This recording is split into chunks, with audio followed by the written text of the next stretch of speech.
Nous rejoignez à l'instant, vous avez certainement fait le meilleur choix, c'est celui de regarder votre débat dominical sur Info TV, Libre Expression, et nous abordons justement la dernière ligne droite de ce programme avec le dernier sujet inscrit à l'ordre du jour. Ils sont nombreux, ils sont analystes, ils sont simples citoyens qui pensent qu'il y a un spectre de malaise généralisé. Comment y pallier? C'est la question de ce matin. Ils pensent que presque tout est bloqué au Cameroun, presque tout est crispé. Comment expliquer cet état de choses? C'est la dernière problématique de ce matin. Léonce Awana, vous partagez d'abord cette opinion, ce regard qu'au Cameroun, en observant de manière un peu plus profonde, on a l'impression qu'il y a le spectre d'un malaise généralisé? Absolument, parfait. Je dis souvent que nous sommes dans un pays où très peu ont tout pris et beaucoup n'ont rien. Ça crée la confusion, ça crée le malaise généralisé, ça crée des frustrations. On a l'impression d'être dans un pays où on a un Tanga Nord, un Tanga Sud, où des gens roulent carrosse, ils ne payent rien, ils s'occupent de tout, pendant que beaucoup d'entre nous peinent à manger, peinent à avoir 2 repas par jour. Et ceux qui nous gouvernent depuis 43 ans ne font que nous promettre des choses qui n'arrivent pas. On promet des gouvernements qui n'arrivent pas, on promet des choses qui n'arrivent pas. Ça met donc les Camerounais dans une situation de frustration, dans une situation de malaise généralisé où, le grand frère Valère l'a dit, où on a l'impression d'être dans le noir absolu, où il n'y a même pas de torche, il n'y a même pas d'interrupteur, où on peut allumer. Donc à tout moment, on s'attend à tout, le peuple camerounais s'attend à tout. On a un président qui a 93 ans et qui, à cet âge-là, évidemment, on est patriarche, on s'occupe de ses bobos de santé. Donc, on ne s'occupe plus prioritairement de la gestion quotidienne de l'État du Cameroun. On a l'impression que le pays n'est plus gouverné. Nous sommes dans un bateau sans maître. Et donc, ça plonge les Camerounais dans une situation de chaos presque généralisé. Donc, je souscris totalement à cet avis qui, effectivement, pense que nous sommes dans le noir absolu. Nous sommes plongés dans l'incertitude absolue. On ne sait pas ce que le lendemain nous réserve. Chaque Camerounais, lorsqu'il part dormir, ne sait pas, quand il se réveille, ce qui peut se passer avec le Cameroun. Léonce, avec ce message quand même, est-ce que vous ne participez justement pas à faire tomber les populations dans une espèce de climat de psychose, ainsi de suite? Pourquoi pensez-vous que c'est le chaos à l'horizon? C'est pas trop excessif également comme cela? Est-ce que le Cameroun est le premier pays qui a connu la situation actuelle? Un président de la République qui a un certain âge, et ainsi de suite. Absolument pas. Sauf que la situation du Cameroun est particulière parce qu'on a un monsieur qui a 43 ans au pouvoir. Ça fait presque un demi-siècle. Lorsque on a ce type de gouvernant qui est dans l'usure du pouvoir, parce que lorsque vous regardez la façon dont l'État du Cameroun est géré, vous comprenez que ceux qui gèrent l'État sont dans l'usure du pouvoir. Monsieur Biya en premier, il est dans l'usure du pouvoir, parce que 43 années, c'est beaucoup. Ce qui fait que les Camerounais sont habitués à la frustration au quotidien. Je l'ai dit, très peu ont tout pris et beaucoup n'ont rien. Il y a 1% de la population qui gère tout le Cameroun, toutes les ressources du Cameroun. Il y a une inégale répartition des fruits de la croissance. Ça crée des frustrations au quotidien. Quand on vous écoute, le Cameroun, c'est l'enfer, hein? On n'en est pas si loin que ça, parfait. Avec ce discours, est-ce que les bailleurs de fonds peuvent encore s'intéresser au Cameroun? Moi, je parle Est-ce que les investisseurs peuvent venir? Je parle des faits, je dis on n'en est pas si loin. Lorsque vous jetez un regard dans la gestion au quotidien de l'État du Cameroun, on n'est pas loin de l'enfer. Lorsque vous parlez de la société camerounaise, les Camerounais ont des terribles frustrations, parfait. Lorsque vous entrez dans un taxi, vous ne pouvez plus dire bonjour à quelqu'un, il vous répond, parce que les gens sont dans des frustrations terribles. Parce que très peu ont tout pris et beaucoup n'ont rien. Et parfois, ceux qui ont tout pris narguent même ceux qui n'ont rien. Nous sommes fatalement arrivés à ce niveau où ceux qui gèrent nos ressources nous narguent.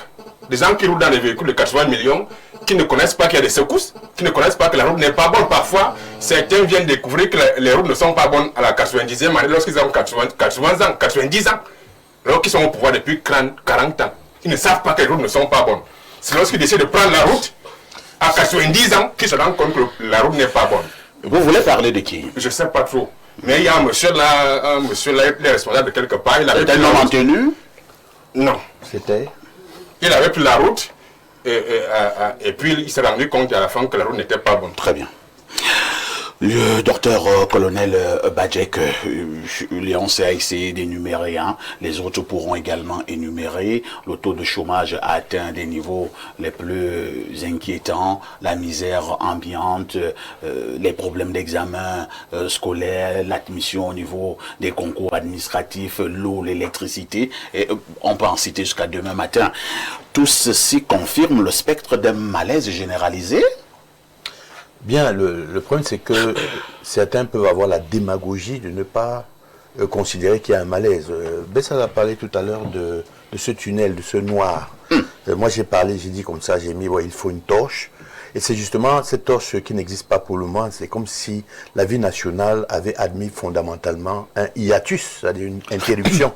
Et que aujourd'hui, le peuple qui voudrait jouer un autre rôle, hein, parce que l'opinion est d'autant plus importante aujourd'hui dans ses idées, dans ses positions, eh bien, regardez, voir clair dans la continuité institutionnelle. C'est cette continuité institutionnelle-là qui a peur beaucoup plus l'opinion. Et que si jamais on ne voit pas clair juste après, eh bien, il y aura donc ce problème. Et je vais vous dire que plus la population ne pense pas avoir une direction qui l'amène dans la résolution des enjeux et défis, plus elle est inquiète. Il y a cette lassitude généralisée qui est en train d'être perçue, et que cela pose dans notre notation au niveau de notre outil propriétaire, c'est-à-dire le RCB, ça augmente la chrysogénèse de notre pays considérablement, et nous sommes dans un empilement de micro-phénomènes, de micro-événements, ce qu'on appelle des signaux faibles, qui continuent à s'entasser jusqu'au jour où une étincelle fera tout flamber. Donc, je pense qu'il est de la plus grande responsabilité de ne pas avoir peur de gérer ces problèmes, de les évoquer. Ils vont arriver. La continuité institutionnelle, ce n'est pas un sujet tabou aujourd'hui. Il faudrait qu'on puisse trouver, n'est-ce pas, les déterminants de cette solution. Merci, hein, docteur, pour ce regard. Entre-temps, Robert Ouafo, même sur ce plateau, que ce soit les analystes que j'ai eu à rencontrer, me font toujours comprendre. Il y a une expression, hein, sur les réseaux sociaux, si ce n'est pas un matin, ce sera un soir. Quelque chose arrivera. Maintenant, certains sur ce plateau apparemment partagent cette vision. Est-ce qu'il n'est pas temps que nous puissions justement donc asseoir une stratégie, une bonne stratégie pour que ce qui pourrait arriver ne puisse pas arriver pour le bien des Camerounais? Tout est à refaire. Ah bon? Bien, tout est à refaire. Et le plus tôt serait le mieux. Parce que, voyez-vous, on est arrivé à un stade où tout peut arriver. Je dis, mais tout est à refaire et tout peut arriver. La 5e colonne. J'ai parlé de la 5e colonne là tout à l'heure. Décidément. Vous avez semblé demander, c'est quoi la 5e colonne? C'est pour ma culture générale. Oui, mais je vous ai donné une indication. Je vous ai dit, si ça arrive là demain, est-ce que le président du Sénat va assurer l'intérim? Je ne suis pas sûr. Les textes lui donnent mandat. Est-ce qu'il va arriver? Est-ce qu'il va donc assurer cet intérim-là? Vous ne dirigez pas un État avec les textes en vigueur? J'ai l'impression que vous êtes dans le monde merveilleux de Walt Disney. Je vais vous dire une chose. Les clans sont là. Les clans sont connus. Quand vous regardez la succession de détournements qu'il y a dans ce pays, vous voyez, rien ne bouge. On n'attrape personne. Ça ne vous dit rien. C'est parce qu'il y a non seulement les auteurs, il y a les co-auteurs, il y a les commanditaires, il y a même les complices, etc. Ils se tiennent. Depuis le scandale du Covid, qui est-ce qu'on a arrêté au niveau de la haute sphère gouvernementale? Personne. La Cannes Gate, on a arrêté qui? Personne. L'Or Gate, on a arrêté qui? Personne. Quel est ce pays où la douane camerounaise déclare avoir exporté 22 kg d'or? Mais l'ITIE, l'initiative pour la transparence des industries extractives, pour uniquement Dubaï, parle de 15,2 tonnes d'or. Et nous sommes pratiquement à 2000 milliards. 2000 milliards de francs CFA. On n'a pris personne. Aucune enquête n'est ouverte. Et des sources font état de ce que de 2021 à 2000, non, de 2021, non, de 2018 à 2025, 177 tonnes d'or sont sorties du Cameroun. Vous parlez des tonnes. Je vous parle de tonnes. Je vous parle de tonnes. Une monnaie. Parce que l'or est converti. C'est la monnaie refuge des pays qui en disposent. Voilà. On n'a pris personne. Vous comprenez qu'il y a une mafia solidement incrustée dans toutes les sphères de décision de ce pays qui s'est occupé de cet or. D'ailleurs, on a même vu, lors des obsèques de l'ex-ministre Dodo Doké, l'actuel ministre de la fonction publique dit faire une déclaration fracassante pour dire qu'il n'est pas mort pour rien. Il avait dit qu'on n'a pas besoin de tuer son frère pour s'élever. Tout à fait. Il a dit devant Dans tout ça, dans un pays normal, dès qu'on fait une déclaration pareille, le procureur de la République ouvre une enquête. Et s'il avait fait très tôt... Vous voulez qu'on interpelle le ministre? En 2021, non. Il se sert de la déclaration donc du ministre pour ouvrir une enquête. Mais il n'a pas fait. Le procureur de la République territorialement compétent ne l'a pas fait. Maintenant, sur le plan social, mais bon Dieu, le Cameroun se faisait remarquer par quoi? Par le fait que l'État aidait, n'est-ce pas, les étudiants, même les collégiens ou alors les lycéens de familles pauvres à pouvoir poursuivre leurs études. Ils avaient des bourses universitaires. Mais aujourd'hui, il n'y en a pas. Bien au contraire, on leur demande de payer la scolarité. Et pendant ce temps, on vous dit 2000 milliards de francs CFA sont allés dans les poches des individus. Mais vous croyez que ces étudiants-là, les familles de ces étudiants-là, quand eux, ils apprennent cela, vous croyez qu'ils peuvent être contents? Quand vous mettez le SMIC à 41 200 francs CFA, ils apprennent entre-temps, quand ils gagnent, à braquer 2000 milliards de francs CFA. Mais vous voulez qu'ils soient comment?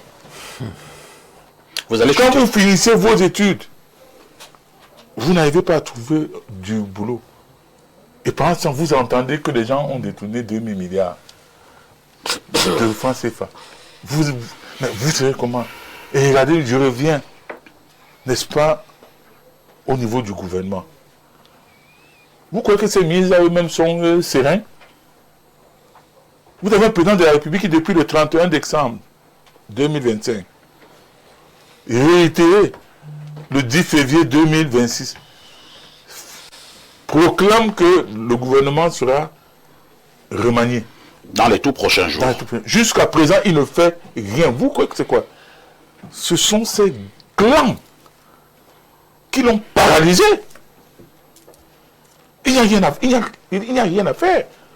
Ces clans ont mis la cale, comme on dit au quartier, que tente voir. Tente et toi tu verras.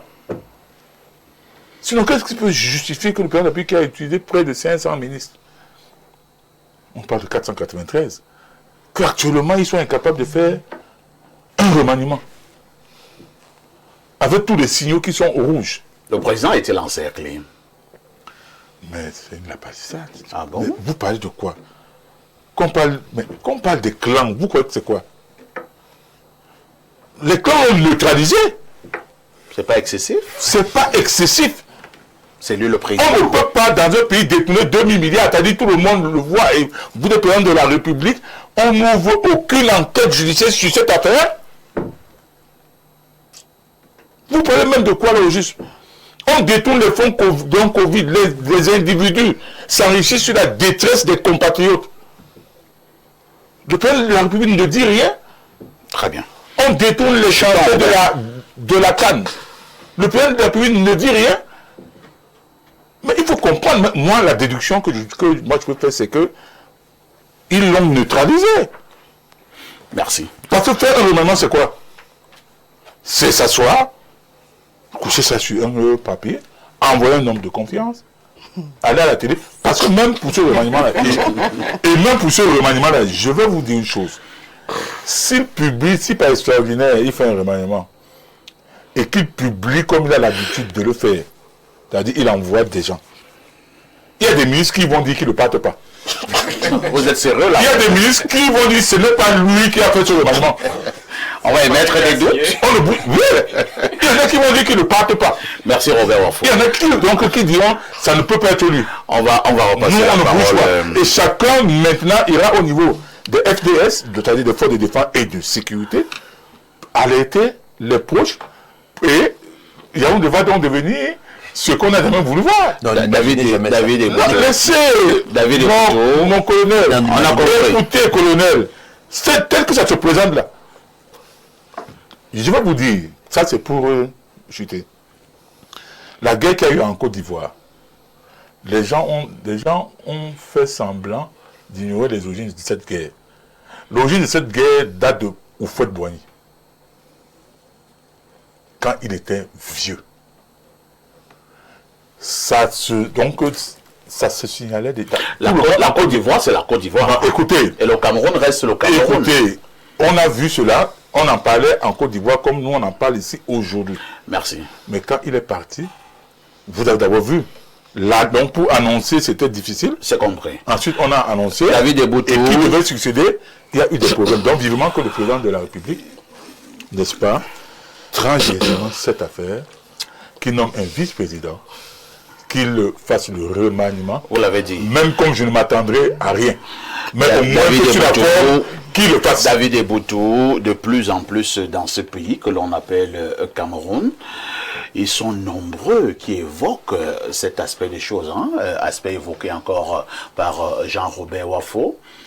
Cette affaire des clans, ils sont nombreux qui pensent que de plus en plus au Cameroun, des clans pratiquement identifiés par certaines personnes existent bel et bien, et ces clans qui se font une guerre à nul autre merci, bloquant ainsi l'appareil gouvernemental. Si cela est vrai, est-ce qu'il n'y a pas un danger au niveau de la République?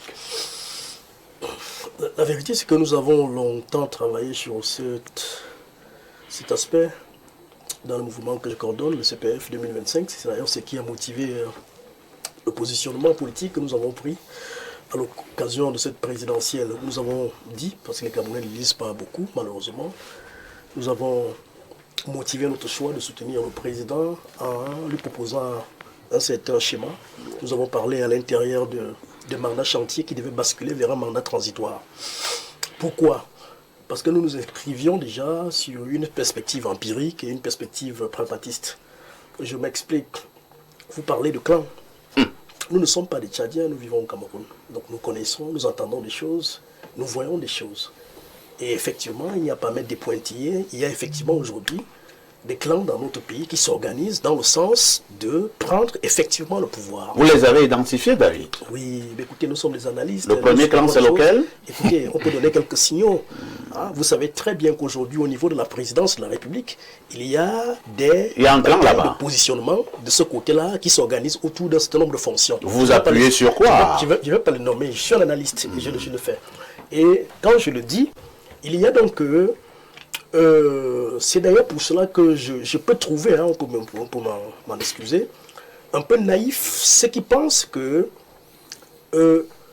on devrait peut-être rester dans la simple critique puérile sans en prendre les moyens d'alerter le peuple à ce que celui-ci se positionne pour influencer ce qui est susceptible d'arriver. Qu'est-ce que j'entends par là? Je crois que, je le crois intimement, le président de la République, qu'on le veuille ou pas, du fait de sa longue expérience à la tête de l'État, du fait qu'il soit aujourd'hui le fonctionnaire le plus expérimenté à la tête de notre État, le fait de sa connaissance des rouages de la République, être la clé de voûte de notre pays aujourd'hui et pourrait être celui qui pourrait nous faire sortir du grand trou noir dont certains parlaient tout à l'heure.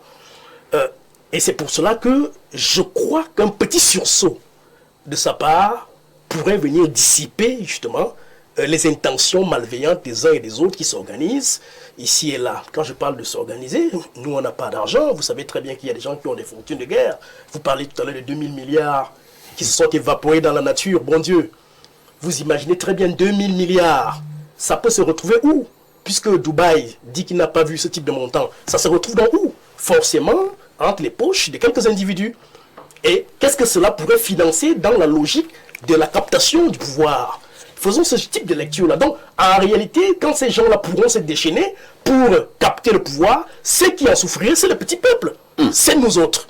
Comment, donc, la question que moi je me pose aujourd'hui, comment nous, petits peuples, pouvons nous organiser, n'est-ce pas, pour influencer cette affaire-là dans le sens de remettre la balle au centre? Ou alors que cette affaire aille dans le sens de celui qui peut bénéficier de la véritable légitimité du peuple. Parce que tel que ça se dessine, la crainte, effectivement, c'est que cette affaire-là aille dans le sens de légitimité dévoyée ou de légitimité construite. N'est-ce pas? C'est-à-dire que quelqu'un qui est à côté de celui qui détient le pouvoir peut profiter de cette proximité-là à partir des moyens qu'il aura accumulés parce qu'il a un certain niveau d'information, créer justement un certain nombre de conditionnalités pour arriver à l'objectif final. Et donc, nous qui observons dans ces questions-là avec une certaine attention, disons donc que nous pensons que le débat aujourd'hui ne doit pas revenir sur de simples critiques. Oui, la réalité est claire. Il y a une incurie généralisée dans notre pays, que ce soit au plan social, culturel, financier, économique, politique. Il n'y a pas de débat à ce niveau. Il n'y a rien qui vaille dans notre pays en ce moment. Peut-être à part les prostituées et la bière. Mais tout va mal. Quelqu'un sortait une image tout à l'heure, je crois que c'est Léonce, même quand vous entrez dans un taxi, quand vous saluez votre compatriote, vous avez l'impression que le civisme est devenu une insulte. Les gens ont les nerfs à fleur de peau. Les gens ont les nerfs à fleur de peau. Qu'est-ce qui ne va pas? Une société crispée. Donc, le constat est là. Maintenant, qu'en faut-il faire pour que ceci ne bascule pas vers une situation où tous nous serons finalement perdants? C'est la question que j'ai posée tout à l'heure. Et est-il possible de rattraper? Oui. En quoi faisant? J'ai commencé à le dire à mon prologue en disant que nous avons pensé au CPF que le président, malgré tous les griefs qu'on lui fait, demande la clé de voûte. Il peut rattraper un certain nombre de choses. Aujourd'hui, il détient encore les leviers institutionnels et politiques. Très bien. Qui peut mobiliser à son niveau pour nous sortir de l'ornière. Et cela commence déjà par renouveler sa classe politique. Il faut qu'il renouvelle la classe politique, le président de la République. Il faut qu'il injecte de nouvelles figures. Il y a des visages institutionnels là que le peuple ne veut plus voir. Ah bon? Oui, il y a des visages qui rappellent les frustrations du peuple. Vous êtes de ceux qui pensent qu'il y a certains ministres et certains DG. En réalité, lorsqu'on regarde même leur visage à la télévision, le peuple est fâché. Oui, et détourne donc ces colères-là sur le président. Et donc nous expliquons donc trivialement au président que, monsieur le président, peut-être le problème n'est même pas vous, mais pourrait être vous simplement parce que vous continuez de maintenir ces fossiles qui vous entourent et qui sont le malheur, qui constituent le malheur du peuple. Et le peuple a l'impression qu'en les gardant, en réalité, vous leur faites insulte. Eux qui viennent de vous conférer un autre mandat. Merci. Donc nous avons donc dit qu'aujourd'hui, nous voulons donner un peu d'énergie au président pour qu'il nous laisse un pays debout en prenant sur lui de multiplier un certain nombre de réformes et en portant un certain nombre de fonctions stratégiques, un certain nombre de nouveaux visages, mais qu'il commence par l'essentiel, qu'il nous nomme un vice-président. Valère Bessala, je ne sais pas, des mémoires de journalistes, je vais encore mieux fouiller. Est-ce que nous étions déjà arrivés à une gestion qui aurait voulu qu'on puisse arriver au mois de juin sans qu'un budget soit engagé? Ça cache quelque chose ou bien ça peut arriver? Non, ça ne peut arriver que dans un pays qui a atteint les profondeurs des abîmes et des abysses comme le nôtre. Le docteur Eboutou sait tout le plaisir et la sympathie que j'ai pour lui. Il a dit, le président de la République est la clé de voûte. Elle a clé de voûte. Moi, je vais même lui dire qu'il est un tantinet très... comment je vais dire ça comme cela? Il donne au président trop de valeur ou trop d'importance. Une voûte a été créée au-dessus du président de la République, donc il n'a pas la clé. Parce qu'il dit que le président de la République est la clé de voûte. Est la clé de voûte. Ils ont créé une autre voûte, dont le président n'a pas la clé. C'est-à-dire que le président est dépassé. Et il est dépassé, non pas parce qu'il ne... Comment dire? Il a pas de son expérience, oui, il en a. Mais quand vous avez atteint l'âge là, où vous dépendez de vos collaborateurs, c'est-à-dire administrativement, politiquement, il crée des fumées autour de vous, non seulement pour vous asphyxier du contact direct avec le peuple, mais surtout du contact direct avec la vraie information et la bonne information. Je suis déjà dans votre sujet, le malaise. C'est-à-dire que le premier malaise, c'est que le peuple se rend compte que le président ne le connaît pas. Aussi simple que ça. Le président ne connaît pas son peuple. Vous imaginez ça? Donc, vous allez comprendre une affaire, c'est que si vous partez de l'élection présidentielle, vous avez parlé des gouvernements et ainsi de suite. Le président dit une chose et d'autres en font une autre pendant plus de 7 ans. Le président de la République est arrivé au niveau où il dit personne n'exécute. Le président de la République est arrivé où il va même en campagne. On dit il ira en campagne à Marois, là-bas, et puis il ira à Monatélé. Il va à Marois, il rentre à Etoudi, il ne va plus à Monatélé, les gens sèchent sur le soleil jusqu'à minuit, le président n'est jamais arrivé, et tout se passe comme lettre à la boule. Donc le président s'en fout du peuple. Parce que vous ne pouvez pas imaginer un seul instant. Imaginez un seul instant, si ça avait été un candidat en vue, peut-être dans l'opposition, on sait qu'il ira à tel endroit, il ira à tel endroit, et il n'est pas allé à cet endroit-là. Vous savez ce qu'on aurait dit? Et peut-être le camp d'en face aurait dit. Donc vous comprenez que les seuls moments où le peuple a eu l'occasion, du moins le peuple à part Marois, le peuple du Septentrion, ou le peuple du centre à Monatélé, de voir le président avec les yeux, de l'entendre parler d'un sujet qui n'est pas un sujet du 31 décembre ou du 11 février, le président a décidé de ne plus aller. Et on ne nous a jamais donné d'explication. Jusqu'aujourd'hui. Vous imaginez cela? Donc, premier malaise, le peuple s'est rendu compte que le président l'a oublié, ou le président, vraiment, j'ai dit, s'en fout de lui. La deuxième chose, c'est que, vous parlez du malaise, hein? L'autre malaise, là je passe par une anecdote. Alors je suis quelque part, et un jeune homme vient vers moi, et on ne dit pas tout n'importe quoi, et il me dit, grand frère, regarde mon téléphone. Et alors il me sort dans le téléphone, je vois un jeune homme, dans une marque de voiture de sport. Et je lui dis, mais c'est quelle marque ça? Il me dit, une Lamborghini. Elle coûte environ 180 millions de francs, presque 200 millions de francs. Et le gars est où? Il l'a conduit où? Il est à Dubaï. Vous venez de parler de Dubaï, non? Et je lui dis, mais qu'est-ce que c'est? Il me dit, non, c'est l'office de la personne qui s'occupe des affaires particulières de la cuisine du président. Il dit, ah bon? Je dis, ah bon?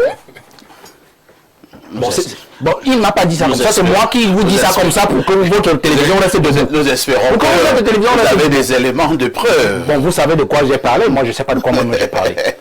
Alors, je dis, mais attention, ah bon, il a quel âge? Il a 19 ans, ou 20, maxi. Alors, vous imaginez, un haut fonctionnaire, j'ajoute haut pour qu'on pense quand même qu'il peut justifier un certain type de confort. Un haut fonctionnaire de l'État. Donc un enfant de 19 ans, ça veut dire que théoriquement, il ne travaille même pas encore. Il ne sait pas s'il a fini l'école.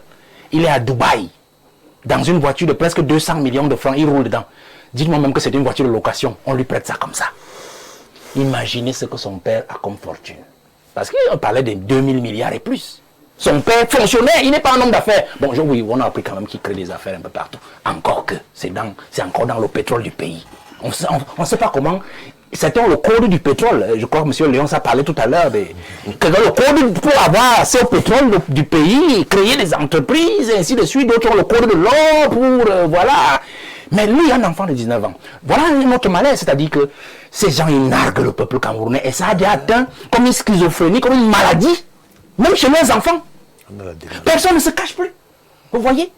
Personne ne se cache plus. Donc, voilà un deuxième sujet de malaise. On peut en citer plusieurs, mais je vais encore aller sur certains. Alors, Les Camerounais sont dans les mois. Un enfant s'y a été victime de violences sexuelles. Un autre a été victime. Et puis, on zappe les réseaux sociaux. On voit quelqu'un qu'on estime à côté du président en train de fêter et en train de se trémousser. On se dit, Seigneur. Et c'est la personne-là, justement, qui peut être, et qui est une femme en plus, qui pourrait dire, mais même un petit message de compassion. Un petit message de compassion à cette femme dont l'enfant a été victime d'une telle chose pareille. Vous imaginez? On a atteint un niveau de malaise où... Vous avez parlé, c'est vous qui avez parlé, on a parlé des réseaux sociaux avec le premier sujet. Bon, moi je suis sur ce fil rouge. Où on voit le président se filmer, on connaît comment l'entourage du président, le président a toujours été très jaloux de sa proximité, ainsi de suite.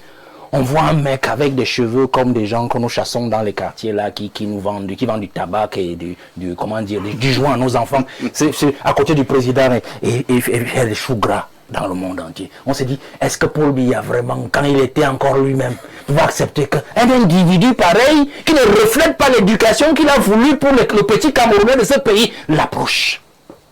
Et il est arrivé là-bas, comment? Jusqu'à prendre une photo. Et donc vous savez, tout ce qui touche au président, c'est un symbole.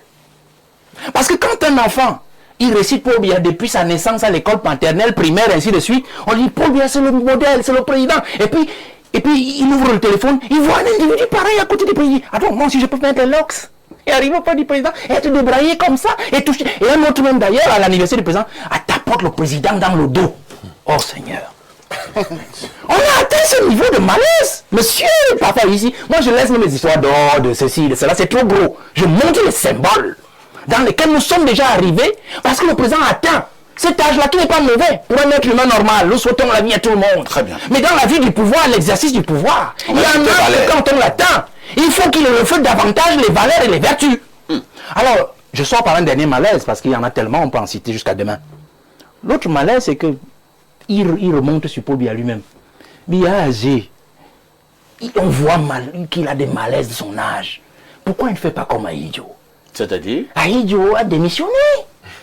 En 82, Ahidjo a dit, bon voilà, c'est après qu'on a même su que non, il ne se sentait pas déjà bien. Il s'était dit, d'ailleurs, c'est écrit dans des livres, il disait, bon, vous voulez un jour me voir, parce que quand les nordistes vont le voir, pour dire, non, Massa, il faut rester au pouvoir, tu ne peux pas nous faire ça. Delphine Zanga, je crois, je peux me tromper, elle s'est couchée à pleurer devant, non, tu ne peux pas nous laisser, Massa. On a dit, non, écoutez. La politique n'est pas un choix.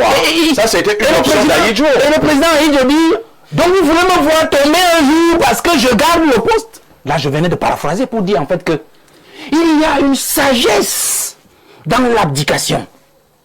De dire, je vois 30 millions de Camerounais errer, souffrir dans le noir, maltraités par mes collaborateurs que je n'arrive pas pour moi-même à contrôler. Il vaut mieux que je me retire et que je libère ce peuple pour qu'il continue, parce que le Cameroun est au-dessus de moi. Le Cameroun est plus fort que moi. Le Cameroun est plus important que moi, ma petite personne, Paul Biya. Et à plus, mon prédécesseur, il a démissionné. Les raisons, on les connaît, on les sursure, mais il pourrait le faire moi aussi. Pourquoi il veut nous faire ça? Vous appelez le président à démissionner ce dimanche. C'est donc ça le malaise. C'est le plus grand malaise des Camerounais aujourd'hui. De penser que le président finalement il ne nous aime pas. Parce que si un chef de famille, est à la tête d'une famille, et que sa famille est en train d'aller à volo couler dans le fond des abysses, et comme lui veut toujours garder la main qui ne tient plus, il y a un problème. Ça veut dire que ce n'est pas lui. Merci. Ce n'est pas lui. Merci Valère. C'est lui qui déteste le Cameroun. Et ce n'est pas l'inverse. C'est une opinion. Madame Abega, malaise généralisé, est-il possible de rattraper? Je vais rejoindre certains de mes copanélistes qui ont parlé avant moi. Je vais dire que il est possible de rattraper le malaise et le chef de l'État a les leviers de rattrapage de ce malaise. Si je reviens en arrière lors de la présidentielle, il y a le ministre de la Communication qui a dit, lorsqu'ils ont spéculé sur la candidature ou non du chef de l'État, il a dit c'est du 50-50. Et un autre ministre est sorti. Il a été recadré brutalement. Par un autre ministre. Alors, c'est pour dire que nous sommes aussi au niveau où le président dépend du 50-50. Parce que c'est lui qui a la décision. Et le peuple attend aussi de lui, en dehors de la décision, le peuple attend de lui les apparitions. Le peuple peut être rassuré que le président est là. Les silences du président entraînent le peuple dans la spéculation, entraîne le peuple dans l'abandon, entraîne le peuple dans un sentiment dans le sentiment d'être délaissé, de ne même plus être considéré. Et puis il y a autre chose. Quand j'ai dit le président a les leviers, lui-même a laissé bâtir des rocs autour de lui, des empires. Parce que quand quelqu'un a 10 ans, 15 ans, 20 ans au même poste, d'autres ont même 30 ans au même poste, les postes de responsabilité, ministre, DG, PCA, DGA, ainsi de suite. On les a oubliés. D'autres sont même morts. Mais leurs ombres continuent de régner parce qu'ils n'ont pas été remplacés à ces postes de responsabilité, comme s'il n'y avait pas d'autres Camerounais pour les remplacer.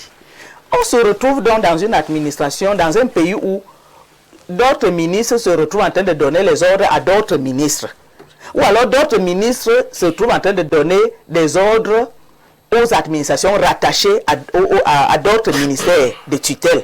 Donc il y a un enchevêtrement. Et d'autres ministres qui donnent également des ordres à d'autres ministres qui refusent d'appliquer. Voilà. Donc on se retrouve dans un enchevêtrement de rôles, une cacophonie gouvernementale qu'on n'arrive pas à contrôler. C'est pas ce qu'on appelle en bêtis les boulganjanga? Oui, non, moi je vais parler en Manguissa, Iboulkanjanga.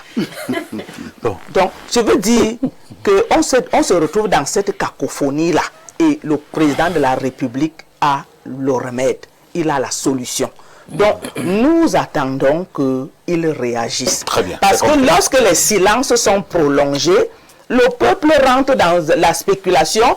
David parlait tout à l'heure de tout le monde qui est devenu nerveux. Et c'est vrai, la nervosité s'est installée parce qu'on a le sentiment d'être lésé. On a le sentiment que nous n'appartenons pas au Cameroun, donc nous ne pouvons pas bénéficier de ce que la nature elle-même nous a légué gratuitement. Dans votre sens, Madame Abega, en 82, vous m'avez arraché la parole. Hein. Je vous en prie.